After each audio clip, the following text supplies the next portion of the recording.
අපි මුලින්ම කරදහය හදාගන්න ඕන කරන දහය ටික ගේන්න තමයි යන්නේ. ඉතින් ළඟ තියෙන හාල් මෝලවල් වලින් ඔයාලට 10 නිකන් ගන්න පුළුවන්. මේවට අපිට සල්ලි ගන්නෙ නෑ. අපි 10 කවර 10ක් තමයි ගෙනාවේ. බලමු මේකෙන් අපිට කර 10 කොච්චරක් හදාගන්න පුළුවන් වෙයිද කියලා. අපි ගෙනාපු 10 ටික මේ වගේ බිමක අපි හලාගත්තා.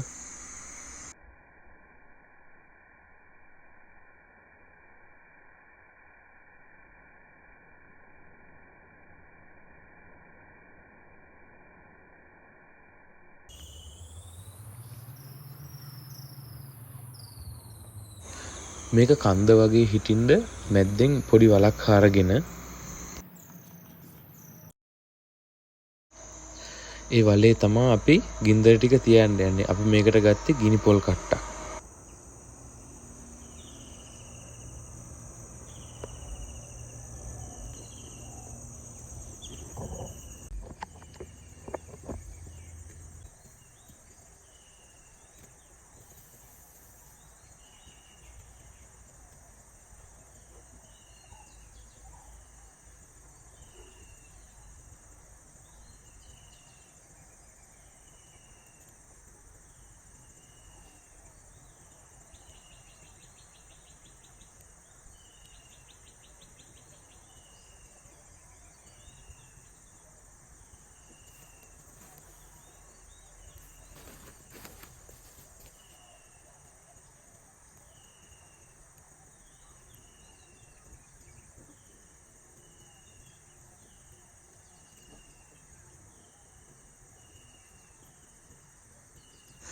පොල් කටු දෙක හොඳට ඇවිල්ුණාට පස්සේ අපි මේකේ වටේ තියෙන 10 අරගෙන මේ පොල් කටු දෙකත් එක්ක වහනවා.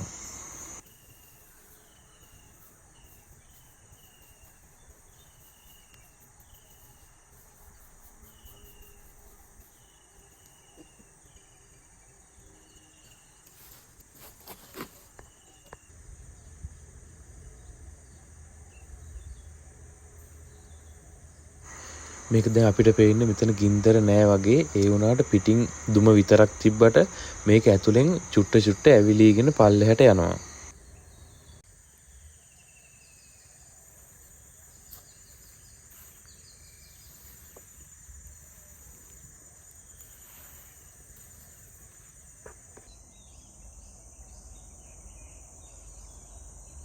Few moments later.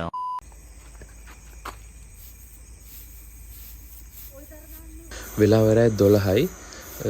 පැය 8කට පස්සේ මේක තමයි තියෙන තත්ත්වය. යටින් හොඳට ඇවිලිලා තියෙනවා. උඩ ටික ඇවිලිලා 24 hours later.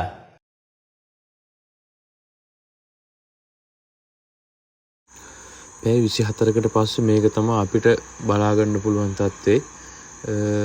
සාමාන්‍යයෙන් තැන් වලින් චුට්ටක් අළු වෙලා තියෙනවා. ඒවට 10කට හොඳට තියෙනවා. අපි 10 කවර 10ක් ගත්තා. අපිට කර 10 ඒකෙන් හදාගන්න පුළුවන් වුණා කවර 5ක්. ඊදරදම හදාගන්න පුළුවන් එකේ කඩවල වලින් ගන්න යන්න එපා. try කරලා බලන්න මේ ක්‍රමේ. ලොකු අමාරුවක් නැහැ, කරගන්න පුළුවන්. ඒ වගේම ඕනම වගා කටයුත්තකට මේක භාවිතා කරන්නත් පුළුවන් ඔයාලට. මේ වගේ තව දේවල් දැනගන්න අපේ Agro by Shiran YouTube channel එක subscribe කරලා තියාගන්න.